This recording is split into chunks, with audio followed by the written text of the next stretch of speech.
My wife lied about going on a girls' trip, but I found out she was with her ex the whole time.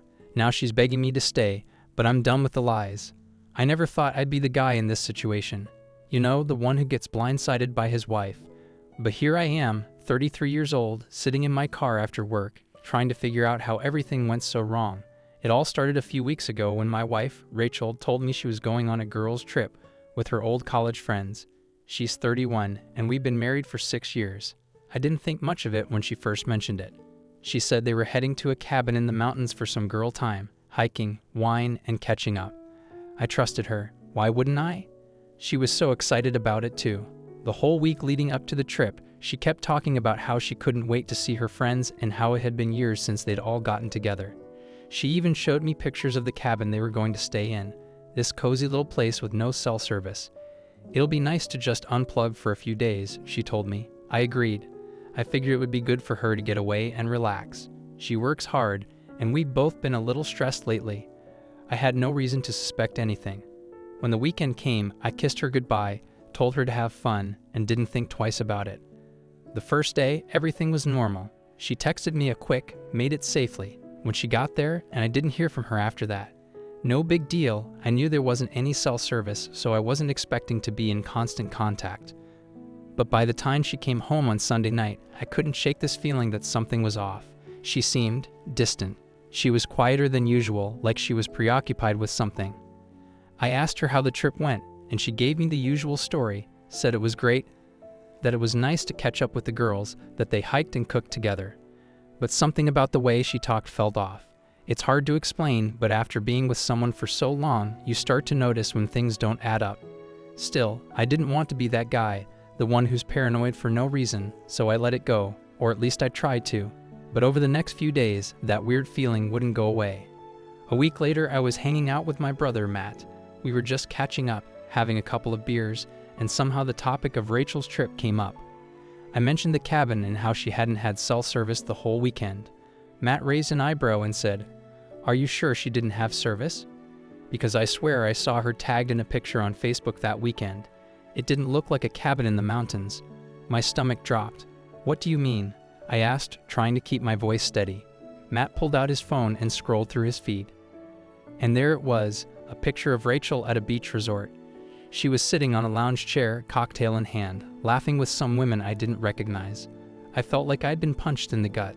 She hadn't mentioned anything about a beach. She told me they were going to the mountains to unplug. My mind started racing. Why had she lied? I tried to stay calm, telling myself there had to be an explanation. Maybe they decided to hit the beach for a day, and it wasn't a big deal. But deep down, I knew something wasn't right. That night, when I got home, I asked Rachel about the trip again, trying to keep things casual. "So how was the cabin? Did you guys get much hiking in?" I asked, watching her carefully. She smiled and gave me the same story, how peaceful it was, how nice it was to be away from technology for a while. But all I could think about was that picture. I didn't confront her right then. I needed more information before I accused her of anything. But my heart was pounding in my chest the whole time she talked. The next day, while Rachel was at work, I decided to do some digging. I checked her social media first, but there wasn't anything suspicious. No posts, no photos. It seemed like she hadn't posted anything the whole weekend. Then I logged into our phone account and checked her call and text history for the weekend she was gone. That's when I found it, a series of long calls to a number I didn't recognize. It wasn't one of her friends from the trip. My hands were shaking as I copied the number and ran it through a reverse lookup. When the results came back, I couldn't believe what I was seeing. The number belonged to her ex-boyfriend, Jake. I felt like I'd been kicked in the stomach. My head started spinning. She hadn't been on a girls' trip at all. She'd been with him. The woman I loved, the woman I thought I knew, had been lying to me for who knows how long. I sat there in shock, staring at the screen, trying to process what I had just found. I didn't know what to do next. Should I confront her? Should I wait to see if she'd come clean on her own? That evening, when she got home, I was ready. I couldn't keep it in any longer. "How was the girls' trip?" I asked, keeping my voice steady. She smiled, oblivious to what I knew, and started telling me the same story again. But this time, I wasn't letting her off the hook. "Are you sure you were at a cabin?" I asked, watching her reaction closely. Her smile faltered for a second, but she quickly recovered. "Yeah, of course. Why?" she asked, her voice just a little too casual. I took a deep breath and pulled out my phone. I showed her the picture Matt had found, the one of her at the beach. Her face went pale. She didn't say anything at first, just stared at the screen, her mouth opening and closing like she was trying to come up with something to say. Finally, she muttered, "We decided to go to the beach last minute." I didn't think it was a big deal. I couldn't believe what I was hearing. A big deal? I repeated, my voice rising. "You told me you were in the mountains. You lied to me, Rachel. Why?" She started to panic, stumbling over her words as she tried to explain. "I didn't want you to worry," she said. "I know how you get when plans change last minute, and we didn't want to ruin the trip by stressing out about it." I stared at her, feeling my anger building. "It's not about the beach, Rachel," I said through clenched teeth. "I know you weren't just with your friends. I checked your phone records. You were talking to Jake the whole time. Were you with him?" The color drained from her face. She knew she was caught. For a few moments, she didn't say anything. Then finally, she nodded, tears welling up in her eyes. "I'm so sorry," she whispered. "It wasn't supposed to happen. We just reconnected, and I didn't mean for it to go this far." I couldn't believe what I was hearing. My wife had lied to me, spent the weekend with her ex, and now she was standing in front of me, asking for forgiveness. "You didn't mean for it to happen." I repeated, my voice trembling with rage. "You made a choice, Rachel. You lied to me." She broke down, sobbing uncontrollably. "I didn't mean to hurt you," she cried. "It was a mistake. I swear I'll never talk to him again. Please, we can fix this. Don't leave me." But I was too angry, too hurt to care about her tears. "How long has this been going on?" I demanded. She shook her head, trying to wipe away her tears. "It was just the one time," she insisted. "It didn't mean anything. Please, you have to believe me." But I didn't. I couldn't. How could I believe anything she said after all the lies? For the next few days, she kept begging me to stay. She promised it was over, that she'd cut Jake out of her life for good. But no matter how many times she apologized, no matter how many promises she made, the trust was gone. I couldn't look at her without seeing the lies, without thinking about her spending that weekend with him. Every time I closed my eyes, I saw her with Jake, and it made me sick. I couldn't live like this, constantly wondering if she was telling the truth, constantly questioning everything she said. We tried to talk it out. She kept saying all the right things, how much she regretted it, how she'd do anything to make it up to me. She even suggested couples therapy. But I knew it wouldn't work. No matter how much she begged, I couldn't see past the betrayal. I had loved her, trusted her with everything, and she had thrown it all away. I knew she was sorry, but sorry wasn't enough. The damage was done. I had to make a decision, and deep down, I already knew what I had to do. I just wasn't ready to admit it. One night, after another argument about the trip, I finally told her the truth. "I can't do this anymore," I said, my voice heavy with exhaustion. "I can't keep pretending like everything is okay. I don't trust you, and I don't think I ever will again." She looked at me, her eyes wide with fear. "No," she whispered, shaking her head. "We can fix this. I'll do anything. Please, don't leave." But I had already made up my mind. "It's too late," I said quietly. "I'm done. I can't live like this." She spent the next few weeks trying to convince me to stay. She did everything: flowers, love letters, promises of change. She even booked a couples counseling session, but I didn't go. I couldn't. Every time I looked at her, all I could think about was her lying to me, her sneaking off with her ex. No matter how hard I tried, I couldn't shake the image of them together. The trust was gone, and without trust, there was nothing left. Our marriage was over, even if she couldn't see it yet. I started staying late at work, avoiding coming home, trying to figure out how to move forward. It wasn't easy. Part of me wanted to forgive her, to try to salvage what we had, but I knew it wasn't possible. The lies had done too much damage. Every time she said she loved me, all I could think was, how can you love me when you lied to me? I needed space, time to think. But every time I walked through the door, there she was, begging me not to leave. It was exhausting. Eventually, I packed a bag and moved in with my brother for a while. I told Rachel I needed some time to figure things out, but deep down, I knew there was no figuring this out. I couldn't stay married to someone I couldn't trust. She was devastated when I left. She cried, begged me to stay. But I couldn't do it anymore. I couldn't keep pretending like things could go back to the way they were. I knew I had to leave for good. The marriage was dead, and I needed to move on. At my brother's place, I had time to think.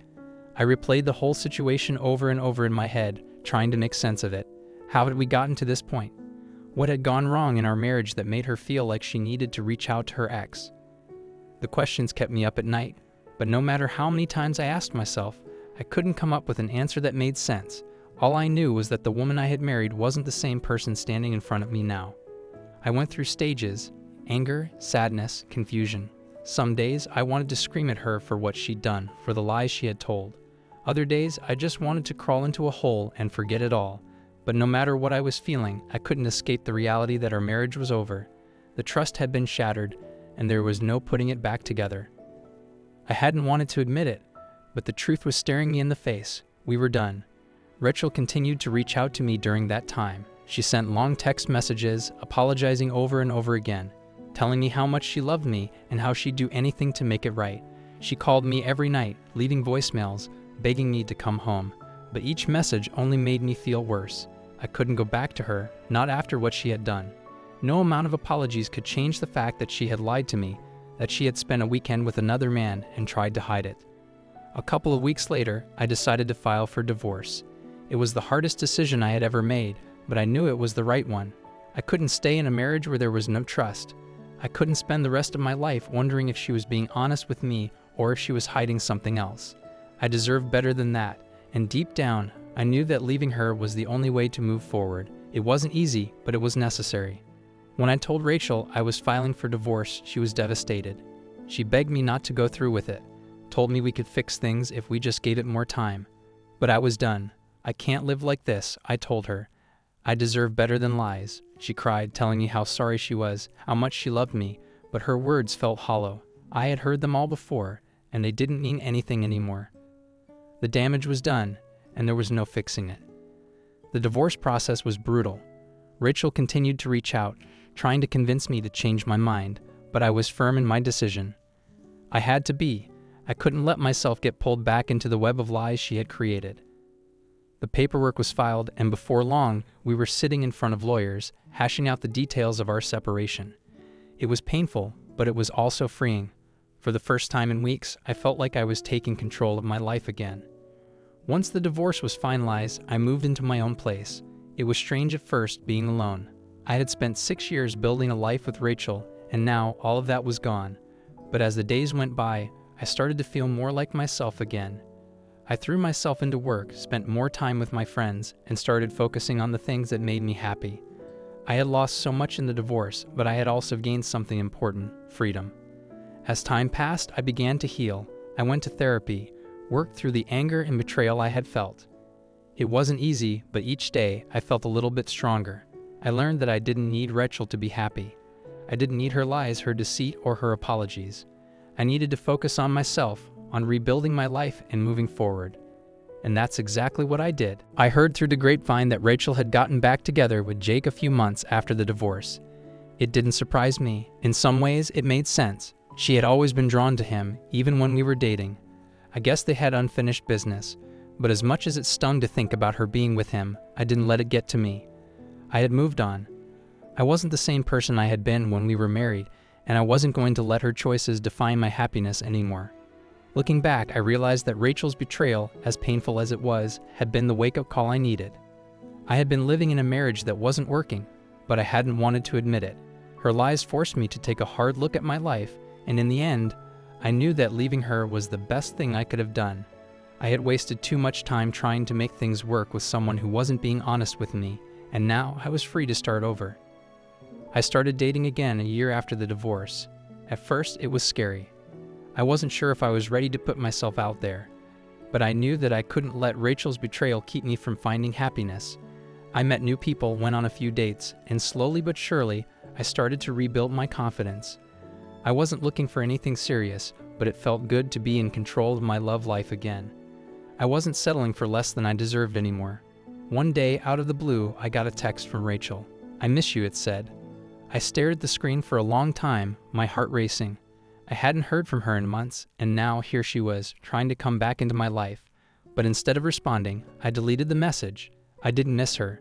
I didn't miss the lies, the betrayal, the constant feeling of not being good enough. I was done with Rachel, and I was done with the past. The future felt wide open, and for the first time in a long time, I was excited about it. I wasn't tied down by anyone's expectations or demands. I was living my life for myself, and it felt amazing. I had learned so much from everything that had happened, about myself, about relationships, and about what I truly wanted in life.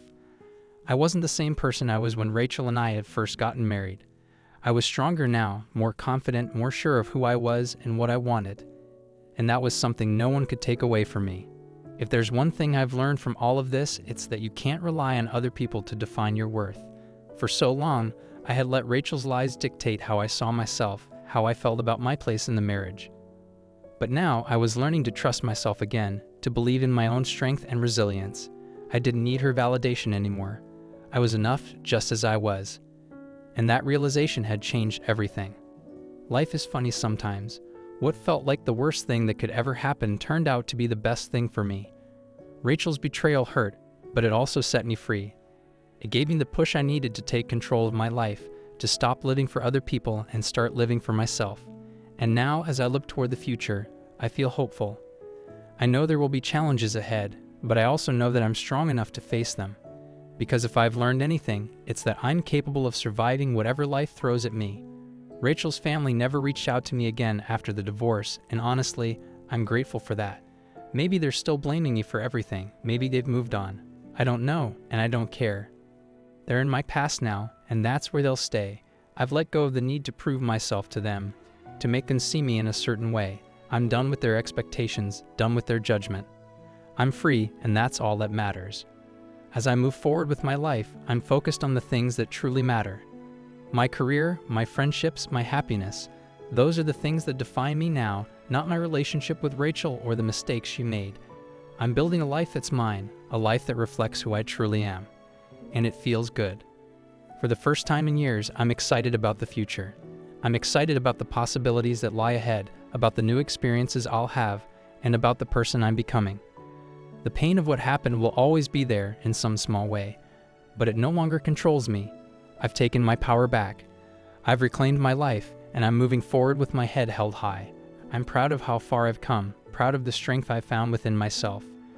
I'm not the same person I was when all of this started, and I'm grateful for that. I've grown, I've learned, and I'm ready for whatever comes next. So here I am, standing at the edge of a new chapter in my life, ready to take the next step. I don't know what the future holds, but I do know one thing. I'm stronger than I ever thought I could be. I've survived the worst, and I've come out the other side stronger, wiser, and more confident than ever. And as I move forward, I'm taking that strength with me. I'm ready for whatever comes next, and for the first time in a long time, I feel free. The truth is, Rachel's lies were just the beginning. I'm sure there will be other challenges in life, but I'm ready for them.